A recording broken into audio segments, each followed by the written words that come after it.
Père Thierry de Marsac, merci de nous accueillir une nouvelle fois en notre cathédrale Saint-Vincent de Châlons en Bourgogne. Toutes portes ouvertes, c'est du mot. Même si nous trouvons parfois cette année qui ne nous a pas toujours ménagés, mais cela nous forge le caractère, profitons de cette messe, toutes corporations confondues et tous ensemble, pour louer et remercier le Seigneur pour ce fruit, le raisin, devenu vin par le travail des hommes. Les vendanges viennent tout juste de se terminer. En leur cuvage et leur cave, les vignerons sont en plein travail. Tous n'ont pu être présents pour cette cérémonie. Que ceci ne nous empêche pas de célébrer la fête de la fin des vendanges, cette Paulée de la côte chalonnaise. Au nom du Père et du Fils et du Saint-Esprit, la paix soit avec vous. En nous réunissant comme chaque année ici dans cette cathédrale Saint-Vincent, cette cathédrale consacrée à Saint-Vincent depuis 8 siècles, nous voulons rendre grâce à Dieu, c'est-à-dire nous lui demandons de bénir en quelque sorte le travail de nos mains, de vos mains, et nous ne voulons pas oublier, c'est le sens aussi des confréries ici présentes, que dans notre propre vie, nous sommes appelés à produire des fruits de justice, de fraternité, de paix. Je voudrais aussi particulièrement accueillir dans cette cathédrale la chorale qui vient du Limousin de Saint-Léonard de Noblat. Elle a traversé la France pour venir célébrer avec nous cette Paulée. Je voudrais particulièrement accueillir Patrick Descharles, qui est premier adjoint à la culture de Saint-Léonard. Merci d'être avec nous. La couleur rouge que je porte est celle du martyr de Saint-Vincent, mort il y a 4 siècles. Les fleurs ont été composées selon le thème de la Paulée, le rouge pour le raisin rouge, le blanc naturellement pour le vin blanc. Vous avez également sur votre droite cette très belle statue de Saint-Vincent, donc notre saint patron. Entrons dans cette Eucharistie qui signifie action de grâce, qui signifie merci, en reconnaissant que notre cœur, qui est créé pour le bien, pour le beau, pour la bonté, a toujours besoin d'être purifié, d'être guéri par Dieu.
fasse miséricorde, qu'il nous pardonne nos péchés, qu'il nous conduise à la vie éternelle. Amen.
Ensemble, nous chantons la gloire de Dieu.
Seigneur Dieu, Créateur de toutes choses, toi qui ne cesses de donner la rosée du ciel, de rendre la terre fertile, pour qu'elle produise du fruit en abondance, nous nous inclinons devant ta haute gloire et ton immense bonté, et nous te rendons grâce pour cette récolte.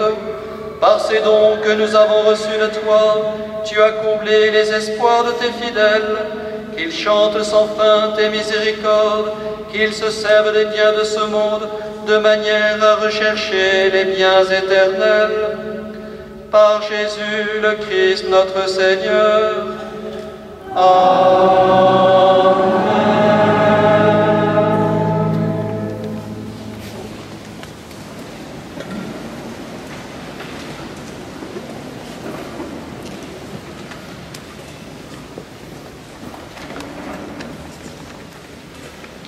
Lecture du livre de l'Exode.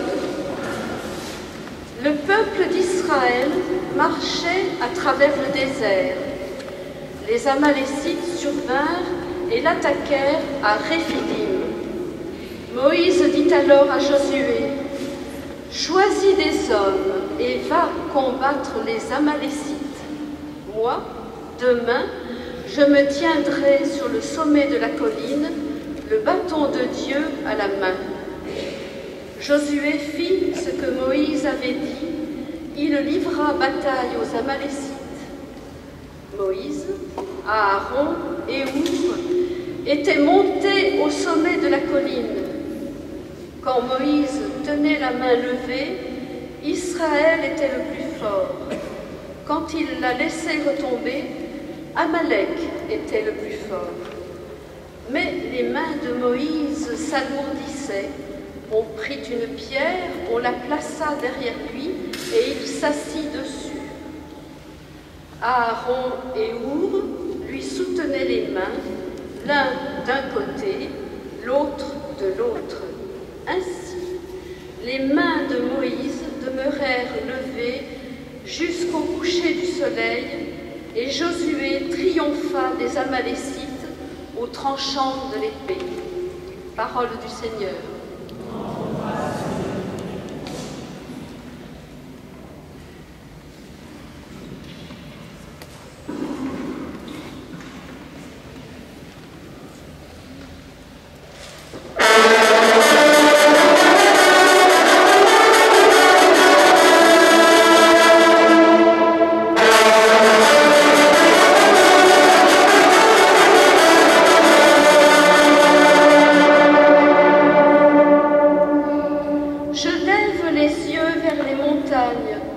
D'où le secours me viendra-t-il?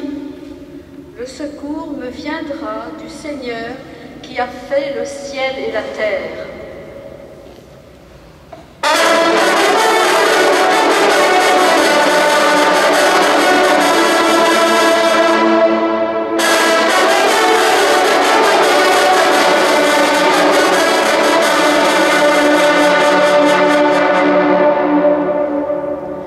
Qu'il empêche ton pied de glisser, qu'il ne dorme pas ton gardien. Non, il ne dort pas, ne sommeille pas le gardien d'Israël.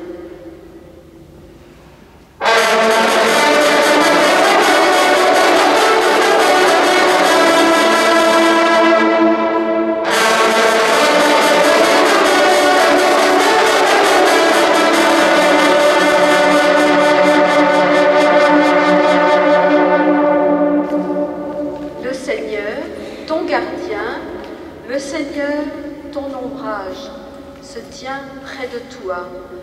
Le soleil, pendant le jour, ne pourra te frapper, ni la lune durant la nuit.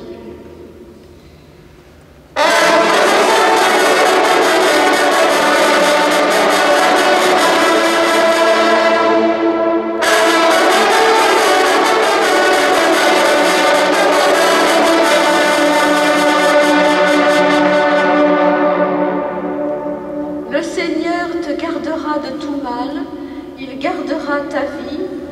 Le Seigneur te gardera au départ et au retour, maintenant et à jamais.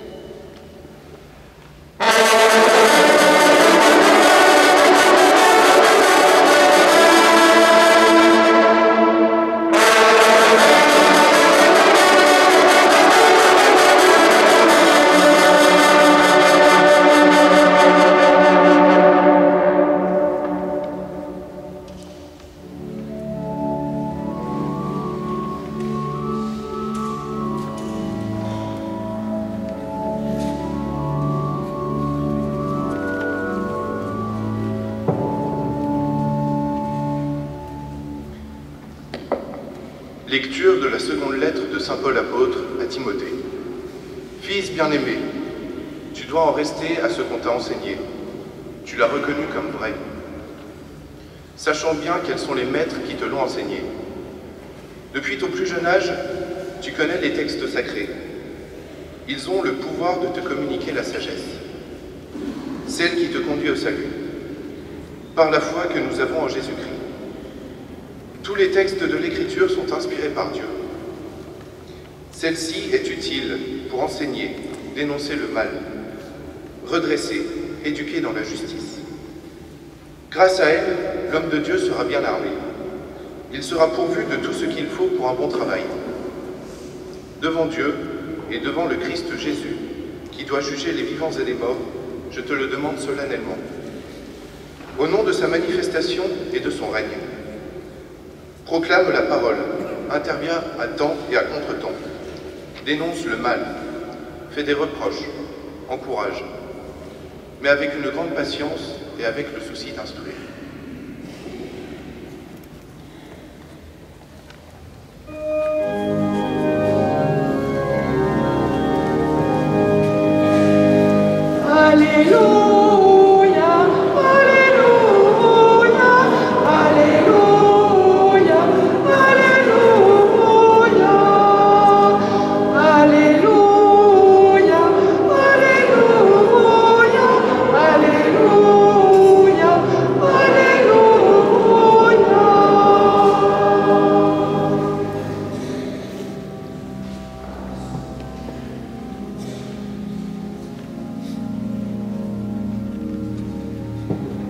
Le Seigneur est juste en toutes ses voies, il est proche de ceux qui l'invoquent, il écoute leurs cris, il les sauve. Alléluia, Alléluia, Alléluia, Alléluia.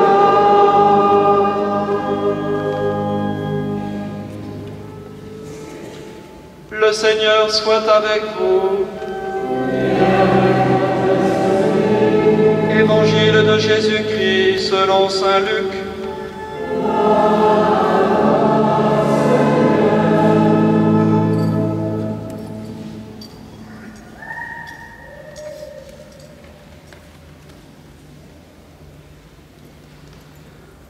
Jésus dit une parabole pour montrer à ses disciples qu'il faut toujours prier sans se décourager. Il y avait dans une ville un juge qui ne respectait pas Dieu et qui se moquait des hommes. Dans cette même ville, il y avait une veuve qui venait lui demander « Rends-moi justice contre mon adversaire ». Longtemps, il refusa. Puis il se dit « Je ne respecte pas Dieu et je me moque des hommes. Mais cette femme commence à m'ennuyer. Je vais lui rendre justice pour qu'elle ne vienne plus sans cesse me casser la tête. » Le Seigneur ajouta, « Écoutez bien ce que dit ce juge sans justice.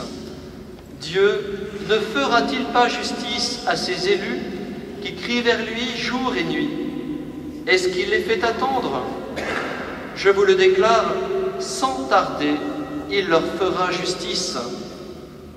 Mais le Fils de l'homme, quand il viendra, trouvera-t-il la foi sur terre? » Acclamons la parole de Dieu.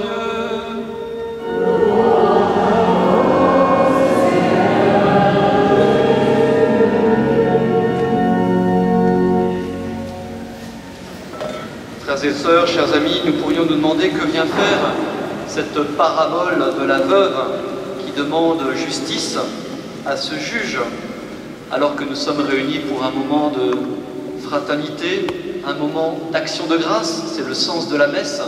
Dire merci, c'est le sens aussi de la liturgie. Dire merci de façon belle avec la musique, dire merci à Dieu pour ce qui nous dépasse, et ce qui nous dépasse, ce sont les saisons, c'est la matière, la terre, ce que Dieu nous donne, en tout cas ce que nous ne pouvons pas créer nous-mêmes. Nous sommes donc réunis pour cette action de grâce, ensemble, et voilà que la liturgie, nous ne l'avons pas inventée, la liturgie de ce dimanche nous offre une réflexion sur, au fond, notre relation à chacun avec Dieu. Cette relation, elle porte un nom, c'est celui du dialogue, ou autrement dit de la prière. Dans ce passage, il est question de quelqu'un qui vient casser la tête au juge d'une ville, casser la tête, c'est-à-dire quelqu'un qui vient de façon persévérante demander au fond justice, que justice soit faite. Et la réponse est celle-ci: écoutez bien ce que dit ce juge sans justice. Dieu ne fera-t-il pas justice à ses élus qui crient vers lui jour et nuit? Est-ce qu'il les fait attendre? Je vous les déclare, sans tarder, il leur fera justice. Alors la question, au fond, en ce mois d'octobre, c'est: qu'est-ce que nous demandons à Dieu? Dans l'assemblée que nous composons, nous savons bien que, voilà, il y a des chrétiens, il y a ceux qui sont ouverts à la question de Dieu, il y a ceux qui viennent ici parce que c'est un moment fort de la ville, c'est un moment fort du Chalonnais, c'est un moment fort pour les vignerons qui sont ici. Eh bien, ce que la parole de Dieu nous dit ici, c'est que Dieu est proche, il entend et il répond. Cela pose quand même la question de qu'est-ce que nous demandons à Dieu? Est-ce que nous demandons à Dieu, au fond, d'augmenter notre chiffre d'affaires? La réponse est non. Est-ce que nous demandons à Dieu, remarquez, on peut lui demander, mais est-ce que nous demandons à Dieu que la pluie soit écartée, que la grêle ne tombe pas, que l'année ne soit pas une vaste arche de Noé, comme cela a pu paraître parfois ici dans notre région chalonnaise? Certes, nous pouvons formuler toutes ces questions pour que la récolte soit bonne, que les intempéries soient évacuées et que notre marge augmente. Mais ce n'est pas exactement le sens de cette parabole. Le sens de cette parabole, c'est que Dieu, naturellement, nous ne pouvons pas l'obliger, mais Dieu reste, quoi qu'il arrive, à nos côtés. C'est l'expérience qui a été faite par ces deux grands saints que nous honorons aujourd'hui, Saint Vincent, martyr espagnol, d'où le rouge, martyr espagnol du IVe siècle, qui est mort par fidélité à ses convictions, à sa foi chrétienne, mais aussi Saint Hubert. Saint Hubert magnifiquement honoré aujourd'hui par les sonneurs. Saint Hubert, cet homme du 7e siècle, grand seigneur, grand buveur, grand amateur de femmes, et qui a une chasse alors qu'il était passionné de chasse, tomba comme vous le savez, sur un cerf blanc. Il s'agissait de la forêt des Ardennes, et au-dessus des cornes de ce cerf blanc, il y avait une croix. Et il entendit cette parole que vous connaissez: Hubert, Hubert, combien de temps encore ta passion te fera-t-elle oublier tes devoirs? Et la suite: si tu ne te convertis pas au Seigneur, en menant une vie sainte, tu iras brûler en enfer. Hubert et Vincent représentent le type d'hommes qui ont découvert l'essentiel, qui ont découvert Dieu, qui ont découvert cette proximité avec quelqu'un qui ne dit pas non aux bonnes choses que nous procure la terre, mais qui nous ouvre à un essentiel, à un mystère beaucoup plus vaste et beaucoup plus grand. Aujourd'hui, dans la parabole, il est question de justice à ses élus. Célébrer la messe de la Paulée, la fête de la Paulée, c'est rappeler qu'il y a bien plus grand dans notre cœur que l'attachement aux choses matérielles. Il y a cette soif de justice, de paix, de fraternité, comme je le disais, cette fraternité représentée par les confréries. Votre présence rappelle qu'il y a bien plus grand qui habite notre cœur. Ainsi, eh bien, en cette messe de la Paulée, où Saint Paul nous invite aussi à la persévérance. Soyons des hommes et des femmes, non pas d'un jour, d'un instant, mais persévérants, que ce soit dans le travail de la vigne, que ce soit dans les engagements professionnels, associatifs ou politiques. Nous avons besoin d'hommes et de femmes qui soient persévérants, engagés, des hommes et des femmes de justice, qui ouvrent leur cœur à bien plus que la petitesse. Amen.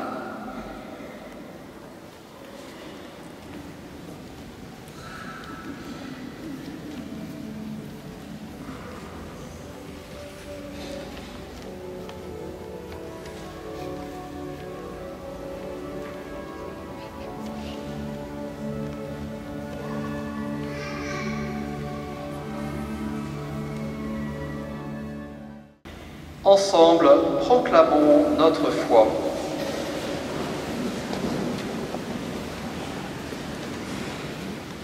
Je crois en Dieu, le Père Tout-Puissant, Créateur du ciel et de la terre, et en Jésus-Christ, son Fils unique, notre Seigneur, qui a été conçu du Saint-Esprit, est né de la Vierge Marie, a souffert sous Ponce Pilate, a été crucifié, est mort et a été enseveli, est descendu aux enfers. Le troisième jour est ressuscité des morts, est monté aux cieux, est assis à la droite de Dieu, le Père Tout-Puissant, d'où il viendra juger les vivants et les morts. Je crois en l'Esprit Saint, à la Sainte Église catholique, à la communion des saints, à la rémission des péchés, à la résurrection de la chair, à la vie éternelle. Amen.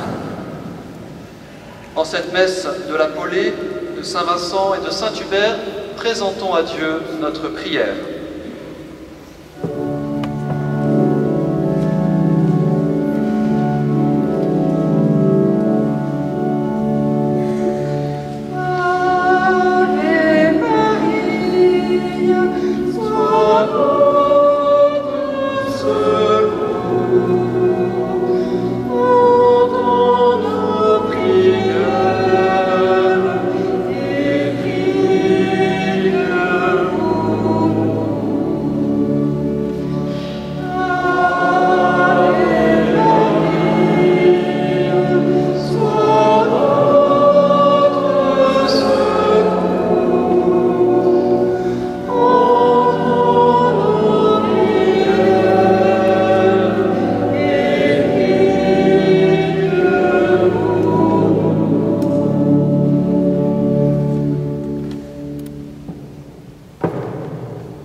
Avec l'aide de Marie, Seigneur, ton temps n'est pas le nôtre.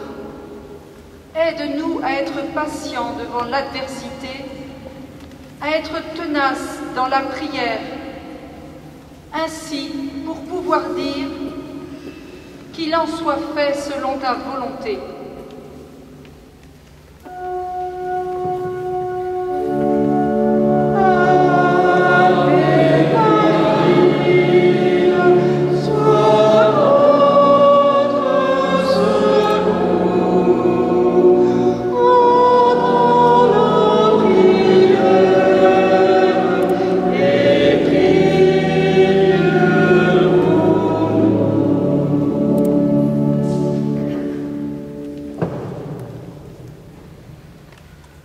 En ce jour de prière pour la mission universelle de l'Église, élargissons notre cœur aux dimensions du monde. Le Christ a envoyé ses disciples dans le monde. À leur suite, prions que l'Église ne cesse de proclamer l'Évangile de la vie avec douceur et patience.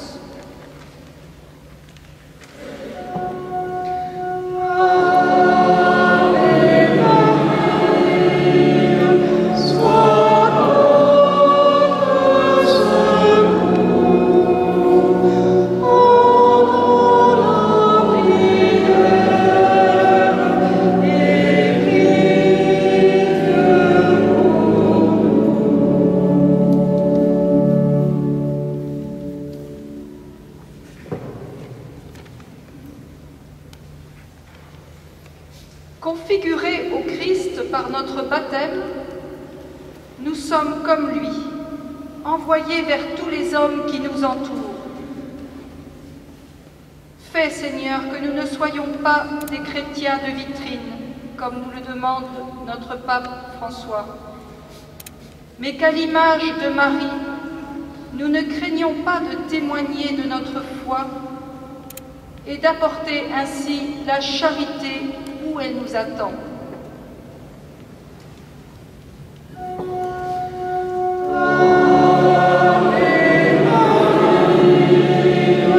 Sois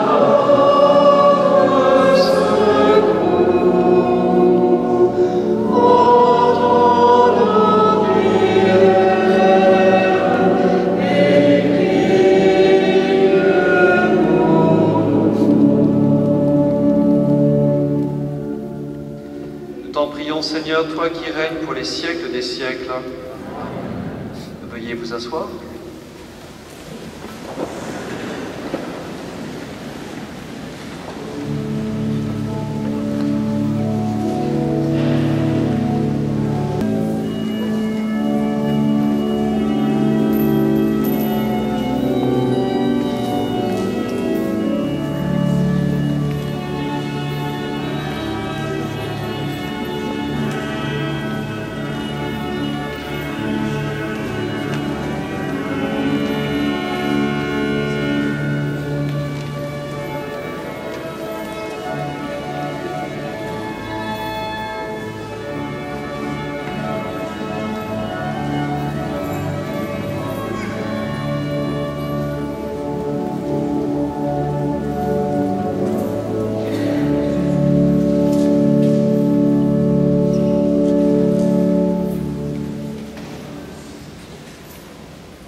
d'offrir le sacrifice de toute l'Église.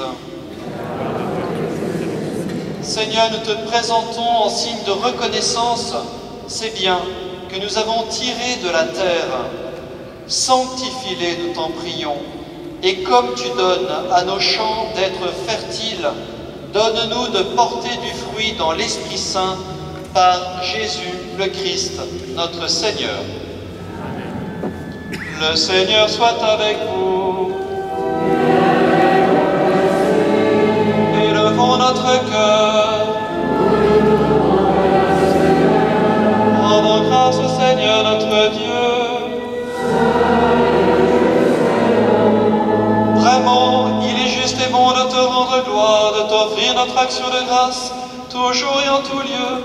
À toi, Père très saint, Dieu éternel et tout-puissant, à toi, Créateur de tous les éléments du monde, Maître des temps et de l'histoire. C'est toi qui as formé l'homme à ton image et lui as soumis l'univers et ses merveilles. Tu lui as confié ta création pour qu'en admirant ton œuvre, il ne cesse de te rendre grâce par le Christ notre Seigneur. C'est toi que la terre et le ciel, avec les anges et les archanges, ne cessent d'acclamer en chantant d'une seule voix.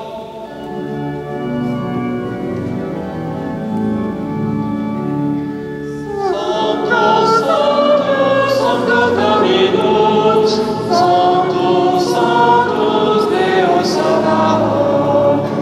Sanctus, Sanctus, Sanctus Dominus, Sanctus, Sanctus Deus Sabaoth.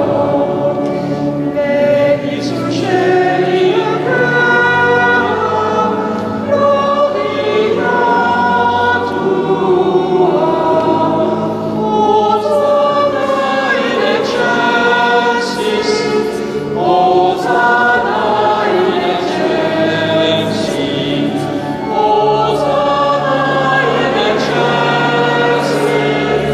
Hosanna in excelsis. Benedictus qui venit, in nomine Domini, Hosanna in excelsis,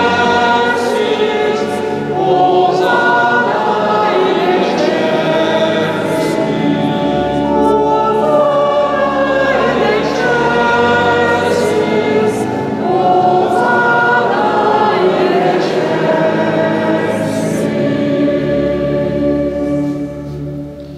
Toi qui es vraiment saint, toi qui es la source de toute sainteté, Seigneur, nous te prions. Sanctifie ces offrandes en répandant sur elles ton esprit, qu'elles deviennent pour nous le corps et le sang de Jésus, le Christ, notre Seigneur. Au moment d'être livré et d'entrer librement dans sa passion, il prit le pain. Il rendit grâce, il le rompit et le donna à ses disciples en disant : « Prenez et mangez-en tous, ceci est mon corps livré pour vous. »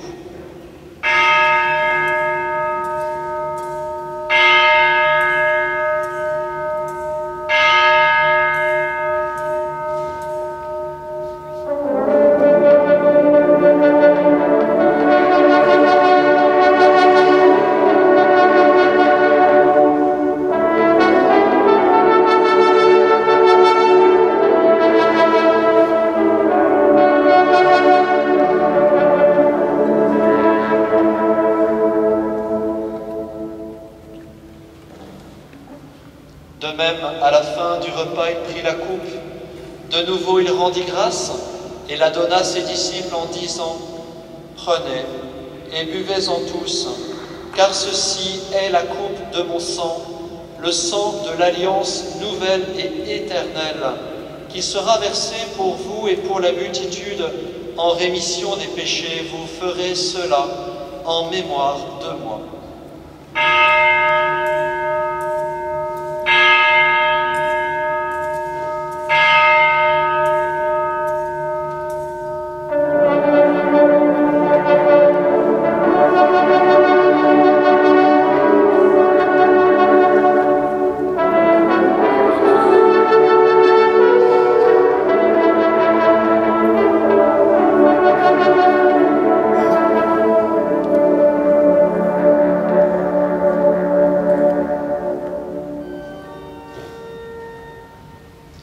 Il est grand le mystère de la foi. Nous proclamons ta mort, Seigneur Jésus. Nous célébrons ta résurrection. Nous attendons ta venue dans la gloire. Faisant ici mémoire de la mort, de la résurrection de ton Fils, nous t'offrons, Seigneur, le pain de la vie, la coupe du salut, et nous te rendons grâce car tu nous as choisis pour servir en ta présence. Humblement, nous te demandons qu'en ayant part au corps et au sang du Christ, nous soyons rassemblés par l'Esprit Saint en un seul corps. Souviens-toi, Seigneur, de ton Église répandue à travers le monde, fais-la grandir dans ta charité avec le pape François, notre évêque Benoît, tous ceux qui ont la charge de ton peuple. Souviens-toi aussi de nos frères qui se sont endormis dans l'espérance de la résurrection, de tous les défunts, des familles, des vignerons ici présents, et tous les hommes qui ont quitté cette vie, reçois-les dans ta lumière auprès de toi.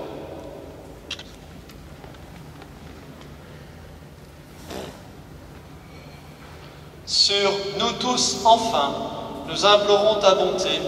Permets qu'avec la Vierge Marie, la bienheureuse Mère de Dieu, avec les apôtres, les saints de tous les temps, Saint Vincent et Saint Hubert, qui ont vécu dans ton amitié, nous ayons part à la vie éternelle et que nous chantions ta louange par Jésus-Christ, ton Fils, bien-aimé. Par lui, avec lui et en lui. À toi, Dieu le Père Tout-Puissant, dans l'unité du Saint-Esprit.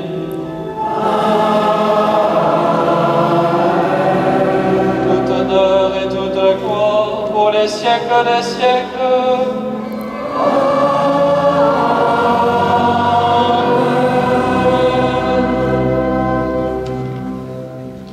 Comme nous l'avons appris du Sauveur et selon son commandement, nous osons dire: Notre Père, qui es aux cieux, que ton nom soit sanctifié, que ton règne vienne, que ta volonté soit faite sur la terre comme au ciel. Donne-nous aujourd'hui notre pain de ce jour. Pardonne-nous nos offenses, comme nous pardonnons aussi à ceux qui nous ont offensés. Et ne nous soumets pas à la tentation, mais délivre-nous du mal. Délivre-nous de tout mal, Seigneur, donne la paix à notre temps. Par ta miséricorde, libère-nous du péché, rassure-nous devant les épreuves, en cette vie où nous espérons le bonheur que tu promets et l'avènement de Jésus-Christ notre Sauveur. Car c'est à toi que appartient le règne, la puissance et la gloire, pour les siècles des siècles. Seigneur Jésus-Christ, tu as dit à tes apôtres: Je vous laisse la paix, je vous donne ma paix. Ne regarde pas nos péchés, mais la foi de ton Église, pour que ta volonté s'accomplisse. Donne-lui toujours cette paix. Conduis-la vers l'unité parfaite, toi qui règnes pour les siècles des siècles. Amen. Que la paix du Seigneur soit toujours avec vous. Et avec votre esprit. Frères et sœurs, dans la charité du Christ, donnez-vous la paix. Amen.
Jésus-Christ, Fils du Dieu vivant, selon la volonté du Père, avec la puissance du Saint-Esprit, tu as donné par ta mort la vie au monde, que ton corps et ton sang me délivrent de mes péchés et de tout mal, fais que je demeure fidèle à tes commandements, que jamais je ne sois séparé de toi. Heureux les invités au repas du Seigneur. Voici l'agneau de Dieu qui enlève le péché du monde. Seigneur, je ne suis pas digne de te recevoir, mais dis seulement une parole et je serai guéri.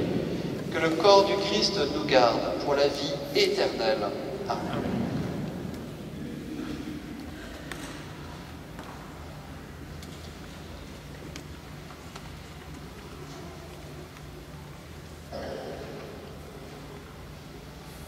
Que le sang du Christ nous garde pour la vie éternelle.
Prière du vigneron.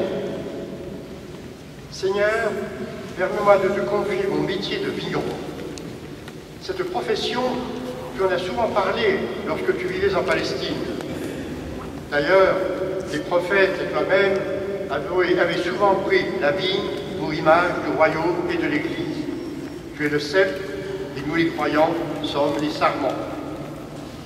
Il est vrai que la vigne est comme un être vivant. Ah, si elle pouvait parler, elle dirait combien elle est liée au vigneron. Oui, je veille sur ma vigne, je la soigne, je la taille, je la fume, je la protège des maladies et des intempéries. Le travail de la vigne a beau devenir de plus en plus cérébral et technique, il demeure très soumis aux conditions de la nature. Je connais ma vigne aux diverses saisons. Un beau matin de printemps, des bourgeons font la surprise de surgir. Peu à peu, la voilà qui se revêt de feuilles vertes et tendres. De petites grappes se formeront à partir des grains nombreux et juteux. Mais pour la vigne, que de difficultés à traverser avant les vendanges de septembre. Généreuse, cette vigne consent à tout donner de sa plantureuse récolte. Elle ne veut rien garder pour elle, puisque c'est sa vocation. Même les étourneaux, par myriades, viendront achever ce que la main de l'homme a laissé sur pied. Mais voilà, les feuilles aux multiples couleurs qu'apporte l'automne. En tombant, elles avertissent de l'hiver imminent. Ma vigne alors semble morte. En fait, elle se repose. En réalité, la sève est dans son cœur, prête à recommencer le cycle de la vie.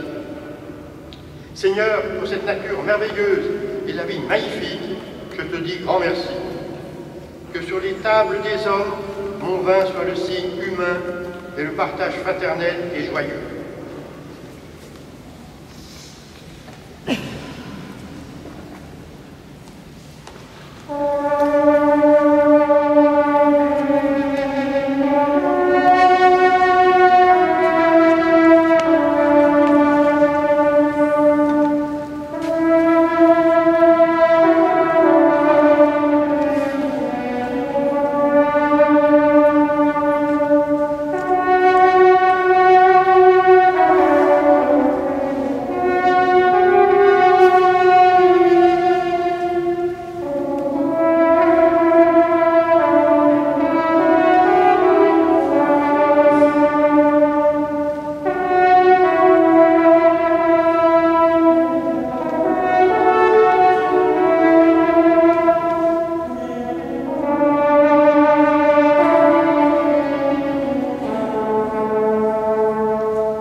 Ensemble, prions.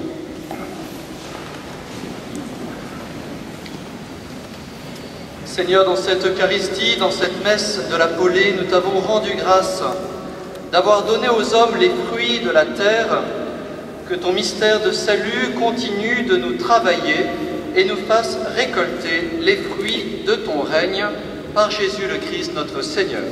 Amen. Voilà, avant de nous disperser sur la place Saint-Vincent, permettez-moi de remercier en votre nom à tous les troupes, merci infiniment, les troupes du Débuchet de Bourgogne. Merci également à Gérard Coudet qui est aux Grandes Orgues, qui est le titulaire de cette cathédrale, c'est également le titulaire des orgues de Tournu. Et merci également à la chorale de Saint-Léonard de Noblat, dirigée par Madame David. Je vous invite à regarder une chapelle qui a été remise en valeur pour pour cette messe de l'Appolée, la chapelle Sainte-Anne, qui était malheureusement cachée et qui présente notamment une très belle Vierge en polychrome. Enfin, pour terminer, peut-être par une touche d'humour, vous connaissez tous un grand journal local dont l'éditorial ce matin portait sur Saint Charles Borromée. Et le journaliste ici présent, à l'issue de cet éditorial, se demandait mais pourquoi donc Saint Charles Borromée est-il devenu au XVIIe siècle le saint patron de la ville de Châlons? Eh bien, la réponse, nous lui donnons, c'est qu'au XVIIe siècle, les échevins et la population a imploré Saint Charles Borromée que la peste ne traverse pas, vous le saviez, que la peste ne traverse pas cette ville. C'est pourquoi, peut-être trop discrètement, mais chaque année, ici, dans cette ville de Châlons, nous célébrons le 4 novembre la Saint Charles Borromée pour rester fidèle au vœu qui a été formulé par les échevins au XVIIe siècle de Châlons-sur-Saône. Donc ce sera le 4 novembre. Enfin, si vous avez encore un peu de curiosité, vous pouvez vous arrêter pour voir les très beaux objets qui sont vendus par les sœurs orthodoxes de Biélorussie pour financer leur hôpital. Le Seigneur soit avec vous. Que Dieu Tout-Puissant vous bénisse, le Père, le Fils et le Saint-Esprit. Allez dans la paix du Christ.